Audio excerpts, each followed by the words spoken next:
বৃষ্টিবার্তা চ্যানেলে আপনাদের প্রত্যেককে স্বাগত জানাচ্ছি। আগামীকাল 16 মার্চ, সঙ্গে রয়েছে শনিবার। পশ্চিমবঙ্গে দক্ষিণবঙ্গে ঝড় বৃষ্টির সম্ভাবনা রয়েছে ভালো রকম, এটা জানাচ্ছে অনলাইন মডেল। আবহাওয়া দপ্তর তার আপডেটে কিছুটা পরিবর্তন এনেছেন। তারা বলছেন, আগে বলেছিলেন 16 তারিখে অনেক জেলার অনেক জায়গাতে বৃষ্টি হবে, কিন্তু এই মুহূর্তে তারা বলছেন 16 তারিখ নয় 17 তারিখে হবে। এটা ওয়েদার অফিস একটু আগে জানিয়েছেন।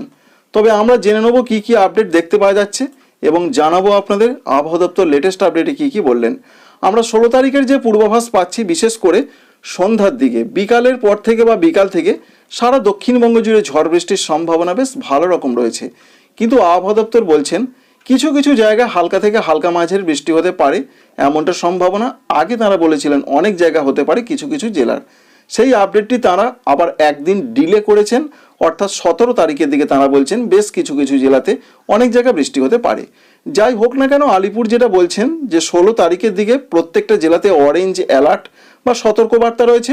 দক্ষিণবঙ্গের প্রত্যেকটা জেলাতে 40 থেকে 50 কিলোমিটার বেগে দমকা ঝড় বইতে পারে, শিলাবৃষ্টি হতে পারে পূর্ব বর্ধমান, পশ্চিম বর্ধমান, বাঁকুড়া, পশ্চিম মেদিনীপুর এই জেলাগুলোর দিকে, সঙ্গে পার্শ্ববর্তী কোনো কোনো জায়গায়, এবং হালকা বৃষ্টির সম্ভাবনা কিছু কিছু জায়গাতে রয়েছে।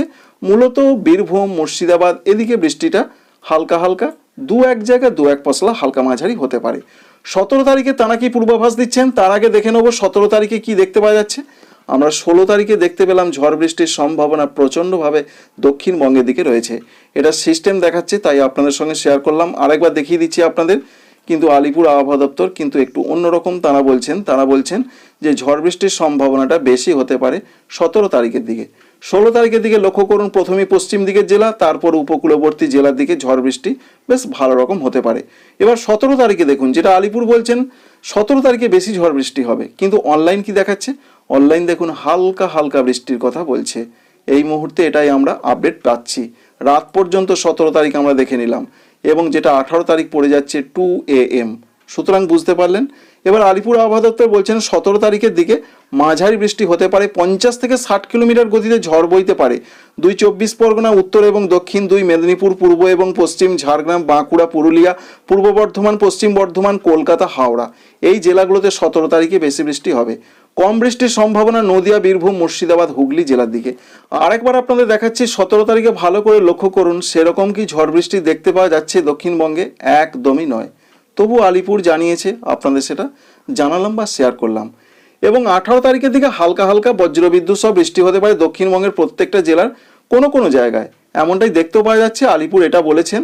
এবং 19 তারিখের দিকে, যেটা আইএমডি তথা ভারতীয় আবহাওয়া দপ্তর জানাচ্ছেন, 19 এবং 20 তারিখে দক্ষিণবঙ্গে আবারও বৃষ্টি বাড়বে এবং কিছু কিছু জায়গায় বেশ একটু মাঝারি থেকে মাঝারি ভারী বৃষ্টি হবে। তো আমরা 19 তারিখের দিকে একবার দেখে নেব। 19 তারিখের দিকে প্রধানত রাত থেকে বৃষ্টি বাড়তে পারে। যেমন আমরা দেখতে পাচ্ছি উড়িষ্যা, ঝাড়খণ্ড, সঙ্গে পশ্চিমবঙ্গে, দক্ষিণবঙ্গে তুমুল বৃষ্টির একটা সম্ভাবনা 20 তারিখের দিকে রয়েছে, যেটা জানিয়েছে আইএমডি, যেটা দেখতেও পাওয়া যাচ্ছে 20 তারিখের দিকে। উত্তরবঙ্গে সেরকম কোনো সমস্যা নেই, কারণ উত্তরবঙ্গের জন্য দার্জিলিং, কালিম্পংয়ে হালকা বৃষ্টি হতে পারে শনিবার, আগামীকাল, এটাই রয়েছে তথ্য। তার পরবর্তী 2 বা 3 দিন সেরকম কোনো বৃষ্টি নেই। আবারও 20-21 তারিখে উত্তরবঙ্গের জেলাগুলোতে হালকা হালকা বৃষ্টি হতে পারে। সুতরাং উত্তরবঙ্গের জন্য চিন্তার কোনো কারণ নেই, কোনো রকম সতর্কবার্তা নেই। উত্তরবঙ্গে শুধুমাত্র জানানো হয়েছে 2 দিন পর আবারও মিনিমাম টেম্পারেচার, অর্থাৎ যেটাকে আমরা বলে থাকি যে সকালের তাপমাত্রা বা রাতের তাপমাত্রা, সেটা আরও কমতে পারে উত্তরবঙ্গে, তাই ঠান্ডা বাড়তে পারে। এটাই পূর্বাভাস। আর দক্ষিণবঙ্গে বলা হয়েছে মিনিমাম এবং ম্যাক্সিমাম দুটো টেম্পারেচারই যে অবস্থায় চলছে, গরমটা এসে গেছে, সেই অবস্থা থেকে কিছুটা রেহাই মিলতে পারে। 2 দিন পর দক্ষিণবঙ্গ তাপমাত্রা কমবে। এই রয়েছে বন্ধুরা আপডেট। ভিডিও ভালো লাগলে লাইক করবেন। Thanks for watching.